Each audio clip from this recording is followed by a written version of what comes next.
Je suis Dorit Naon, j'écris les posts LinkedIn des chefs d'entreprise, je forme leurs équipes à LinkedIn, je suis autrice et chroniqueuse télé. Dans ce podcast pour la rubrique Management de Capital, je vous propose de recevoir chaque semaine des acteurs qui ont su répondre aux nouveaux défis du monde du travail. Remue Manage, le podcast qui secoue le monde du travail. C'est la cofondatrice de Coloris, elle apprend aux enfants à coder sans écran. Bonjour Amélia Matar. Bonjour Dorit. Je suis ravie de te recevoir. Donc aujourd'hui, on va discuter de parentalité en entreprise. Donc on va tout de suite rentrer dans le vif du sujet. Quand on parle de parentalité en entreprise, on parle de quoi ? On parle de comment on arrive en tant que parent à concilier son activité professionnelle et ses obligations parentales, tout simplement, je crois. Eh ben, c'est très concis, très précis, mais je vais pas te laisser t'en sortir comme ça. On va rentrer encore plus dans le vif du sujet tout de suite. Et je vais te faire réagir notamment à une enquête parentalité en entreprise menée par À Part Entière qui dit que 84% des professionnels RH estiment que la parentalité doit faire partie intégrante de la politique RH. Mais dans les faits, moins de la moitié des entreprises, 45%, mettent réellement en place des mesures qui la favorisent. Comment on explique cet écart ? Je crois que la dissonance vient notamment de qui prend les décisions dans l'entreprise. On sait aujourd'hui que les décisionnaires sont majoritairement des hommes. Voilà, même si ça évolue, il faut quand même le souligner. Et les hommes sont moins impactés par la parentalité que les femmes. Aujourd'hui, ça reste encore beaucoup les femmes qui ont à charge toute la responsabilité parentale, aller chercher les enfants, s'occuper des enfants quand ils sont malades, prendre en charge, toute la charge mentale qu'on vulgarise de plus en plus incombe beaucoup aux femmes. Et comme les hommes sont moins concernés et que les hommes prennent les décisions, on arrive à une situation, effectivement, ce sujet est moins considéré, quoi. Est-ce qu'on peut parler, du coup, d'un manque d'empathie, du fait que les hommes ne le vivent pas et qu'ils n'aient pas cette capacité de projection et du coup d'action ? Alors, je sais pas si c'est une question d'empathie ou une question effectivement de pouvoir se projeter sur un sujet sur lequel on se sent pas concerné. Alors, malgré tout, il faut quand même souligner que notre société évolue véritablement là-dessus avec le congé paternité qui s'est allongé grandement. Et donc, de plus en plus, les hommes se mettent un petit peu à la place des femmes ou en tous les cas endossent eux aussi des responsabilités parentales importantes. Et donc, on voit quand même les pratiques en entreprise aussi changer du fait que les hommes s'approprient de plus en plus ces tâches-là aussi. Et il y a un vrai intérêt pour que ça évolue qui s'appelle la qualité de vie au travail. Et justement, selon l'Observatoire de la qualité de vie au travail, il y a un top 3 des raisons pour que les entreprises accompagnent la parentalité. À 90%, c'est pour simplifier le quotidien des salariés, améliorer la qualité de vie au travail et pour 76%, fidéliser les salariés déjà présents. On a aussi pour 56% travailler la fameuse marque employeur et faciliter les recrutements. Est-ce qu'accompagner la parentalité au travail, c'est non négociable aujourd'hui pour la marque employeur ? Effectivement, je pense que être parent aujourd'hui implique nécessairement de devoir s'occuper d'un grand nombre de choses, de responsabilités, et que si on veut avoir des salariés efficaces, motivés, impliqués, non parasités par tout un tas de dysfonctionnements parentaux, familiaux, ou parce que l'enfant est malade, parce que l'école est en grève, etc. Il faut que tous ces aspects-là puissent être gérés sereinement dans le cadre de l'entreprise, que ce soit pas un sujet supplémentaire de stress pour le salarié. Et je pense qu'effectivement, les entreprises qui gèrent bien ces aspects-là et qui mettent en place des actions concrètes en faveur des parents s'assurent effectivement une fidélité beaucoup plus importante de la part des salariés, hommes et femmes aujourd'hui. Et pour bien les gérer, évidemment, heureusement, il existe des solutions.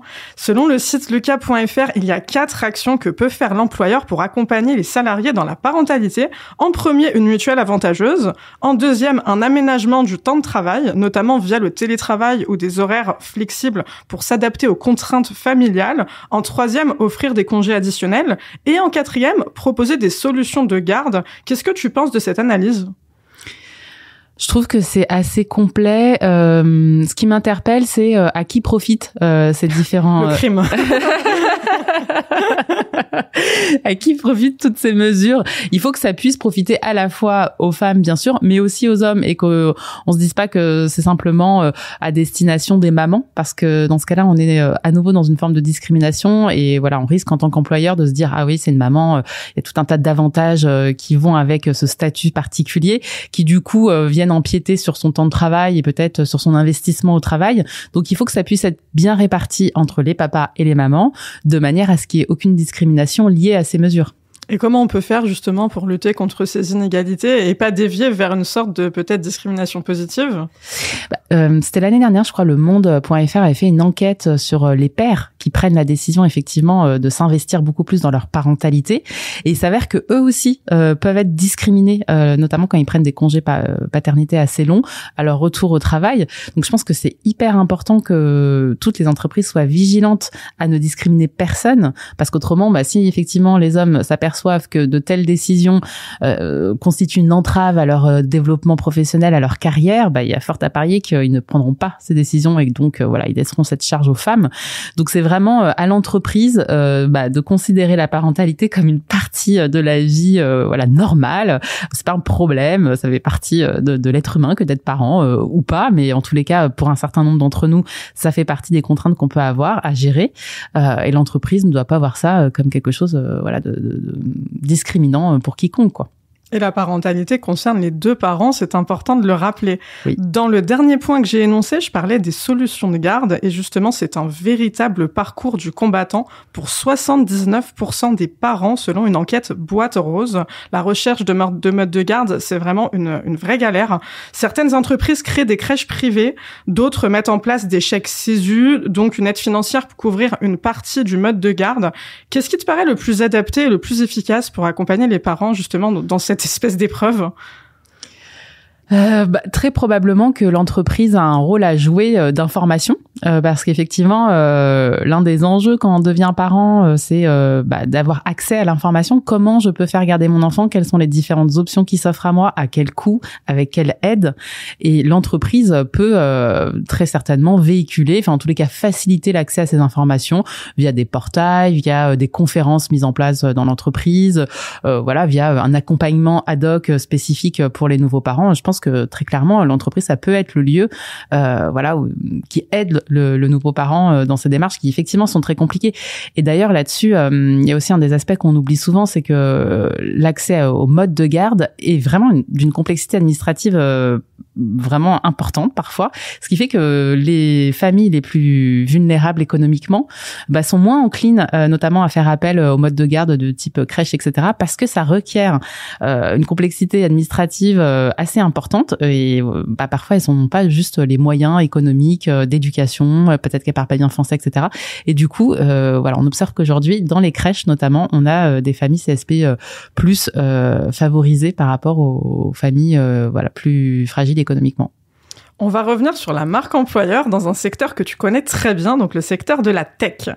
Il y a des secteurs en tension, comme la tech, où le recrutement est très difficile, et on a Christophe Cazès, qui est Head of Finance and Legal chez Mindy, qui nous en parle. Il a dit « Attirer et fidéliser ses salariés dans le monde concurrentiel de la tech n'est pas chose aisée. Notre politique parentale est devenue un levier pour retenir les talents. » Tu es dans le secteur de la tech avec ton entreprise Coloris. Est-ce que c'est quelque chose que tu constates ?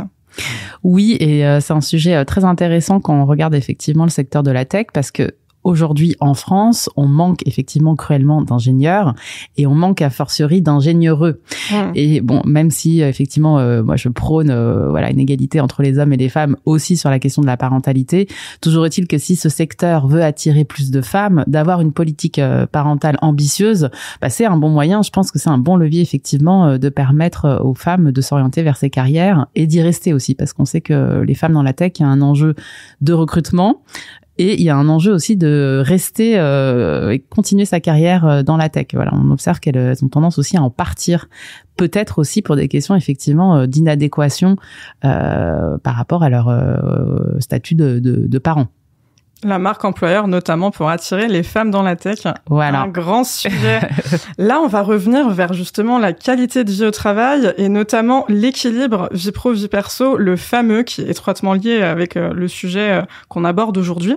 Selon une étude prise en compte de la vie de travail, 92% des salariés par an trouvent important le sujet de l'équilibre des temps de vie et 97% des parents de moins de 3 ans trouvent que c'est absolument fondamental. Donc on a des chiffres à peu près équivalents pour la génération Z, donc ces jeunes qui sont nés entre 95 et 2010, qui mettent l'équilibre vie pro, vie perso au centre de tout.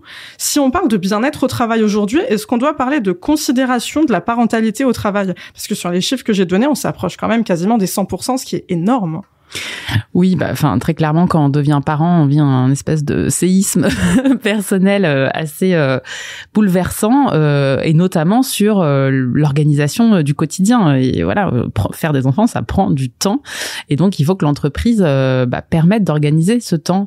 Les entreprises qui ne prennent pas en considération ce besoin en tant que parent d'être auprès de ses enfants à certains moments de la journée, très clairement ne jouent pas en faveur du bien-être au travail et de la qualité de vie et de l'équilibre vie pro perso, quoi. Et enfin c'est un enjeu énorme, et je pense que ce sera intéressant de regarder quelles sont les études par rapport au burn-out. Je pense que être parent c'est un facteur supplémentaire qui peut conduire au burn-out, parce que voilà, ça demande une charge supplémentaire telle que si l'entreprise n'est pas en mesure de réguler par ailleurs et de faire en sorte que voilà, le quotidien puisse s'organiser plus sereinement, ça peut être très très compliqué, quoi. Et justement, on a des chiffres d'Opinionway qui disent que 44% des salariés sont en situation de détresse psychologique en France. C'est une étude qui a largement tourné. Est-ce que tu penses que le manque d'accompagnement des parents a une part de responsabilité dans ce chiffre? Moi, je suis vraiment scandalisée par notre société qui aujourd'hui accompagne très très peu les parents. Quand on regarde dans l'histoire de l'humanité, alors voilà, je remonte un peu loin, mais on n'a jamais été comme ça des familles nucléaires avec 2 adultes qui s'occupent de 1 ou 2 enfants. On a toujours été en communauté, et c'est toujours la communauté qui a pris en charge le groupe d'enfants.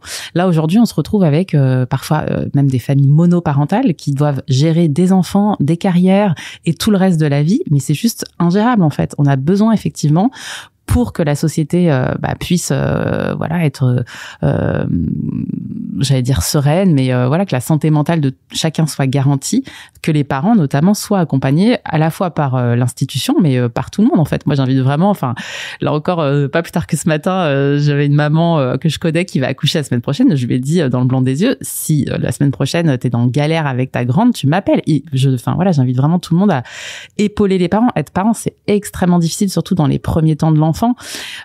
Il faut que l'entreprise, certes, mais toute la société prenne en considération cet aspect-là, parce que autrement, c'est des enfants qui en pâtissent à la fin, parce qu'on se retrouve avec des burn-out parentaux, avec des mères qui sont épuisées et qui sont plus en capacité de s'occuper, et des pères aussi, des parents qui ne sont plus en capacité de s'occuper pleinement de leurs enfants, parce qu'effectivement, moi je dis toujours, 2 parents pour 1 enfant ou 2 enfants, c'est pas une bonne équation. Il faut qu'on soit beaucoup plus que ça pour s'occuper des enfants. Une vraie prise de conscience nécessaire, et tu fais bien de le rappeler, l'union fait la force. L'intelligence collective, finalement, on parle de ça. Mais oui, absolument.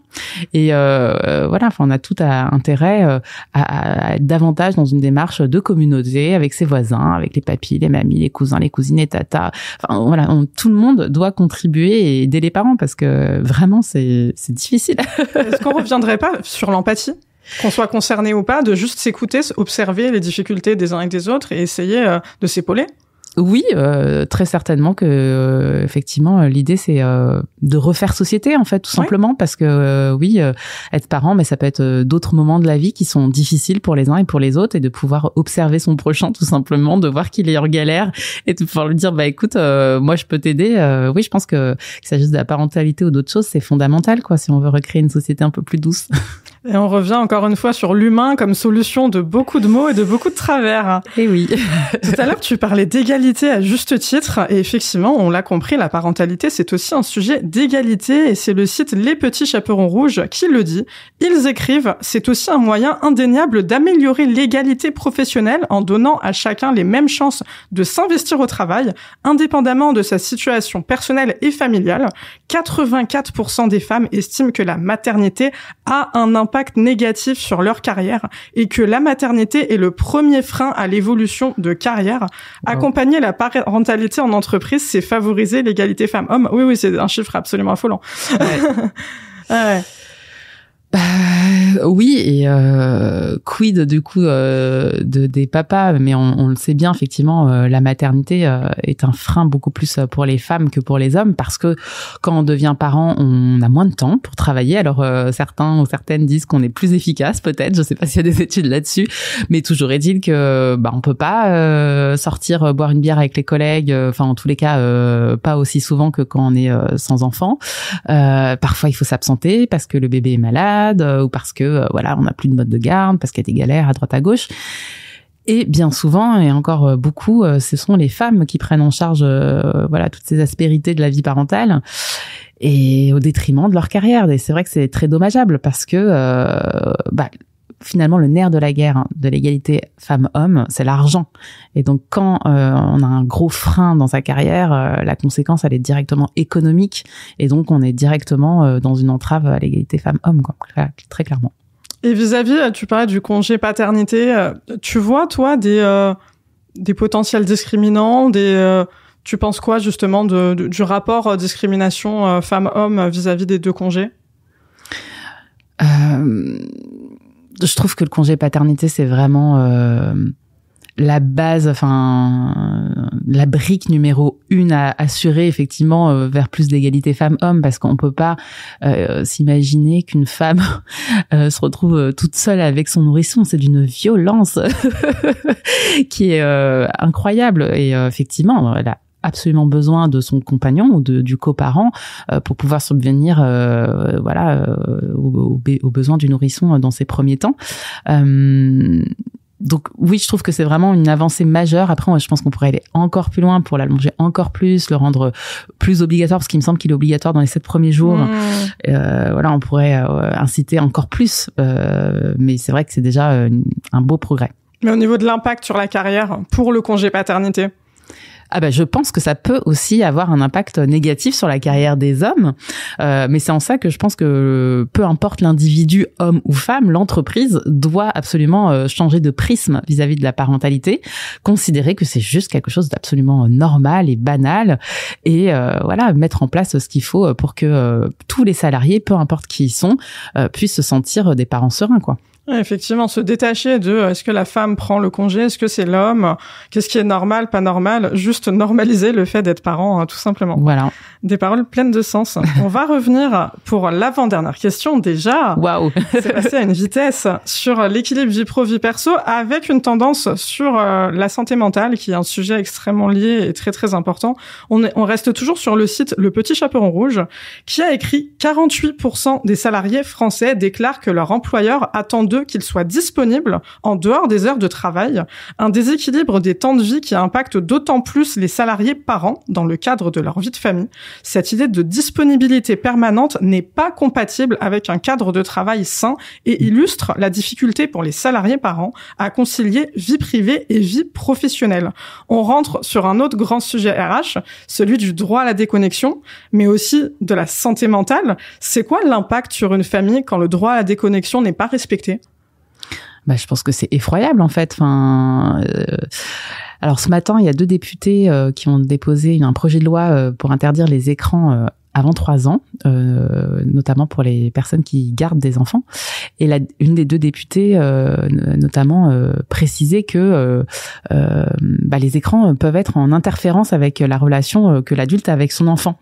Si cet écran, c'est le travail, c'est le même impact négatif. Et en fait, le parent, et surtout l'enfant, a besoin d'être dans une qualité d'interaction importante avec son parent, avec sa figure d'attachement principale, pour pouvoir grandir. Si son parent est sans arrêt accaparé par son travail, par des appels, par des notifications, par des Slack ou je ne sais pas quoi, ça a un impact direct sur son développement, en fait. Donc je pense que c'est vraiment grave, et je pense que en tant que parent, c'est hyper important de pouvoir déconnecter de tout, du travail, des réseaux sociaux, et de pouvoir se connecter pleinement à son enfant, à ses besoins. Mais à vrai dire, c'est vrai pour tout le monde. Enfin, on peut pas être sans arrêt connecté à son travail. On a tous besoin de mettre en pause notre cerveau, de faire des choses plus récréatives, de loisirs. Enfin, ça fait partie de l'être humain que de fonctionner par cycle. Et on peut pas être sans arrêt en train de travailler. C'est un non-sens absolu, en fait. Il y a des dommages sur l'enfant, parce que il profite pas de temps de qualité avec son parent, mais il y a des dommages effectivement aussi sur le parent, parce que on le rappelle, être parent, c'est un deuxième travail. Oui. La charge mentale, on peut parler de charge mentale finalement. C'est énorme. Ben oui, on peut tout à fait parler de charge mentale, et à un moment, on a besoin de pouvoir dissocier la charge mentale professionnelle de la charge mentale familiale, personnelle, et que les deux ne soient pas sans arrêt en interaction l'une l'autre, et qu'il y ait quand même des temps bien déterminés pour l'un et pour l'autre, quoi. L'importance, encore une fois, du droit à la déconnexion, de le respecter, et de la santé mentale, on ne le répétera jamais assez. Et on revient encore une fois sur ce chiffre qui, pour moi, quand même, est étroitement lié avec tout ce dont on parle depuis le début. 44% des salariés en situation de détresse psychologique. On peut y inclure tellement de sujets. On peut y inclure le manque de respect du droit à la déconnexion. On peut y inclure le manque d'accompagnement des parents. On peut y inclure plein de choses. Ouais. Et effectivement, beaucoup de solutions à apporter à travers l'humain. On l'a bien compris avec toi au cours de cet épisode. C'est quoi tes projets avec Coloris ? Ben justement, les projets avec Coloris jusqu'à présent étaient beaucoup directement en lien avec les enfants. Donc nous, on intervient dans les écoles et les centres de loisirs en partenariat avec les villes. Et très régulièrement, on est sollicité par les parents qui nous disent « Mais moi, j'ai envie de faire du coloris à la maison, comment je fais ?» Et donc là, on est en train de développer une offre parents-enfants à destination toujours des villes. Donc dans une forme de gratuité pour les familles, mais avec un format qui permet aux parents d'être présents à l'atelier coloris, de découvrir lui aussi cette initiation à la technologie sans écran. Bien souvent, en fait, les adultes apprennent autant que leurs enfants. Et donc voilà, vraiment en ce moment, on est en train de travailler sur comment on propose une interaction parent-enfant dans le cadre de nos ateliers. Recréer la relation finalement enfant-parent différemment. Bravo pour tout ce que tu fais, bravo pour tes engagements. Merci beaucoup pour tes lumières aujourd'hui, pour ta vision inspirante, pleine d'humanité. C'est vraiment le mot que je retiens de cet échange. Merci beaucoup d'avoir été avec nous, Amélia Matar. Merci infiniment, c'était un plaisir. Toi aussi. Merci d'avoir écouté ce podcast. Si vous avez aimé, abonnez-vous sur votre plateforme préférée, ajoutez des étoiles, des likes et des commentaires. Rendez-vous la semaine prochaine.